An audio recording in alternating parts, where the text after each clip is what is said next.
So, good morning to everyone. Today, my partners and I are going to present our English final project.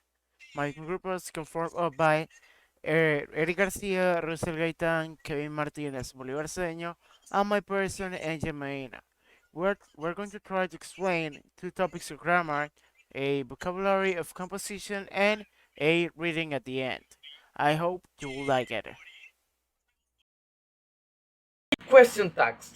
They are particular grammatical structures which are used almost exclusively in oral communication, which are intended to obtain corroboration or an immediate refutation of what is being said by the listener. The question tags are always located as a closing of sentence, and that sentence is not interrogative but affirmative or negative. That is affirm something or deny something. To construct these sentences with question tags, it's necessary to know and handle the auxiliary verbs of the English very well. The construction is simple. The sentences is analyzed and corresponding auxiliary is applied in opposite value, adding not or removing if needed. Well, teacher, I am recording in my phone because of I tried to record on my laptop and it was a mess. Well, good morning, teacher and classmates. Today I'm going to talk about the present perfect. Well, first I'm going to talk about it. I'm gonna explain it. I gonna show you examples of it. Well, the uses of the present perfect. I'm going to talk about the formation of how to do it. Well, the present perfect of any verb is made up of two principal elements: the appropriate form of the auxiliary verb, like to have in the present, and the past participle of the main verb. It's simple. Only that two things. Well, I'm going to show you examples of it. Like we can say it in affirmative: I have walked, you have walked, he or it have walked, we have walked, you have walked, they have walked. Well, also we can say it in negative, like I haven't walked, you haven't walked. That are also like examples. Like, well, and we can say it in interrogative, like have I walked, have you walked. Well, also, I am going to talk about like the function of the present perfect. The present perfect is used to indicate a link between the present and the past. It's simple. The time in which the action takes the place in the prior of the upper present, but non-specific, and often there a greater interest in the result than in action itself. It said that it's like to talk between the past and the present. Well, I'm going to show you more examples of it. Well, we can talk about action initiating in the past and continuing in the present, like I said, like they haven't lived here for years. Also, we can say we have referring to an unfinished time of period, like I have worked hard this week. Well, also we can say repeated action in a non-specific period between the past and the present, like what I say. They have seen that film 6 times. We can say 8 times, 9 times, 12 times. It doesn't matter. It's only like an example. Well, also we can see action complete in a very recent past plus the just. Well, like an example, you just have finished. Well, have you just finished work? We can also say have you just finished like the dinner or something we just have doing. Well, when the time dimension is not relevant or known, like someone have eaten my soup, we only say that. We don't say the hour, the place. We don't say who eat my soup or ate. Well, teacher, I'm going to show you also another thing.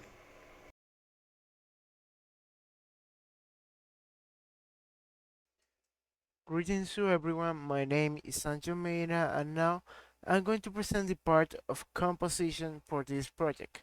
For composition, I chose the vocabulary that we use in the composition assignment about idioms. So let's start. I'm going to present first the meaning of the actual idiom and then I'm going to present the example of this idiom. I'm going to show you how to use it in a sentence. First, we have climbing the property ladder. Climbing the property ladder means that the person wants to move from one house to another, looking for a space or more comfortable conditions for him to live with. Climbing the property ladder can be used, for example, in a sentence like, my friend was climbing the property ladder as he wanted more space for his stuff. Next, we have empty nest syndromes. This refers to the feelings that parents have when their child or kids grew up and leave the house. They feel like someone has left them, and they feel very sad. We can use this, for example, in a sentence like, my parents were having emptiness syndrome as I moved out to another state. In number three, we have bring up. Bring up is an idiom that we can use to refer to the education of the child or how to a parent raise her children. We can use this word in a sentence, for example, like, I need to bring up my child correctly. If not, he's going to be a bad person in the future. Next, in the number four, we have avid readers. Actually, for these items, there are two significance that I have already investigated about. We have first that an avid reader is a person who really likes to read and he's always trying to read. The second meaning that I found out was that it's a person that wants something so much that they became greedy. So we can use this in a sentence, for example, like, I'm an avid reader about the newspaper. Next, we have wave off. Wave off is the idiom that we use to refer to this. The sign that you use to goodbye your friend or to depart from a place to another. In this, we can use it as an example, like, I was waving off my friends as I was retiring for the basketball match. Next, we have the number six that is pull all your eggs in one basket. This means that you're gambling in just in one thing. You're just depending about one thing and not making sure to get another safe option. For example, we have that my friend was putting all his eggs in a basket as he was only doing that for the project and not doing anything else. Next, we have the number seven. It costs an arm and a leg. This means that it costs a lot and is very expensive. Something is worthy, really expensive. We can use this in a sentence as, uh, I was trying to buy a new chair, but it costs an arm and a leg, so I stay with this one. For the number eight, we have buy it for a song. This is actually the opposite about it costs an arm and a leg. This means that something is really cheap and you can buy it for nothing. For the sentence, we can use this as, I was trying to buy a new fan, and I saw that I could buy this for a song. Next up, we have feeling blue. That is number nine. Feeling blue means that you feel depressed or sad about something. In this word, we can use it in example. For example, I was feeling blue as I had to leave my family to do another thing with my life. Next up, we have the number 10. That is the last one. That is being two minds sober. This means that a person is trying to decide for two things, but he can't choose one. In this case, we can use it as, she was in two minds over as she can't decide where she go to a party or where she started at home. Thank you. Good morning, teacher and class. I go to present my speech about the mice and the elephants. Long time ago in India, there was an old desert village. Empty were the old house, street, and shops. The windows were open, the stairs broken, making it very fine to play for mice to run around. You can be sure of that. In fact, the mice were happily living in this old desert village that had been there for hundreds of years, even before the people had come in the first place and then left. But now was the best time yet for the mice.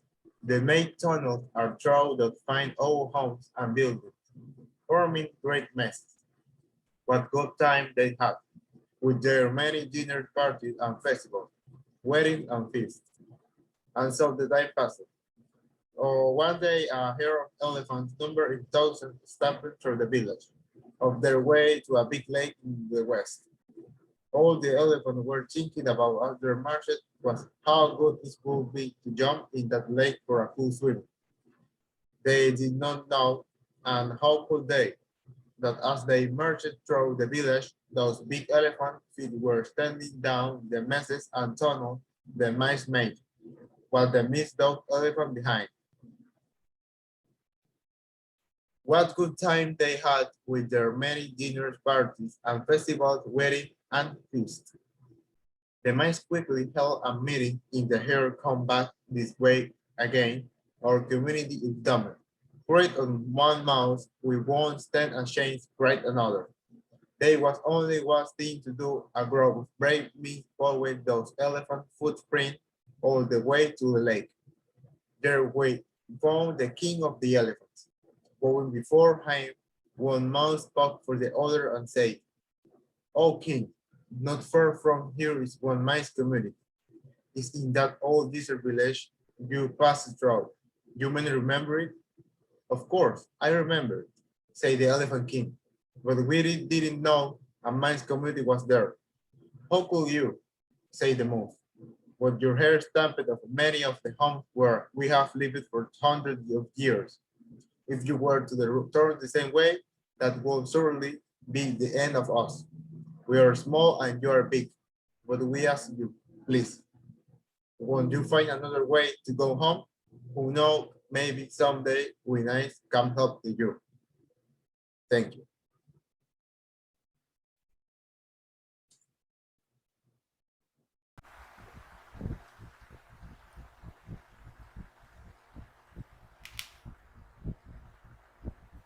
There was only one thing to do. The Elephant King smiled. Imagine how cold tiny mice ever held an elephant, but he felt truly sad. His heart had crushed the village of the mice without ever knowing it. He said, "There is not need for you to worry. I will lead the herd home in another way." It so happened that never life uncertain came. Woe ordered his hunter to trap as many elephants as they could, knowing that the elephants come from far and wide to jump in the big lake to swim. They made a water trap there. As soon as the Elephant King and his herd jumped into the lake, they were caught in the trap, one and all. 2 days later, the hunter dragged the Elephant King and his herd out of the lake with large rope and tied the elephant to big tree in the forest. When the hunter had gone, the Elephant King tried to think what could to do. They were all tied to the tree, but one elephant, she was free because she did not jump in the lake. They tied the elephant to big tree in the forest. The Elephant King came to her. He told her that she must go back to the old desert village and bring back the man's wildlife tree there.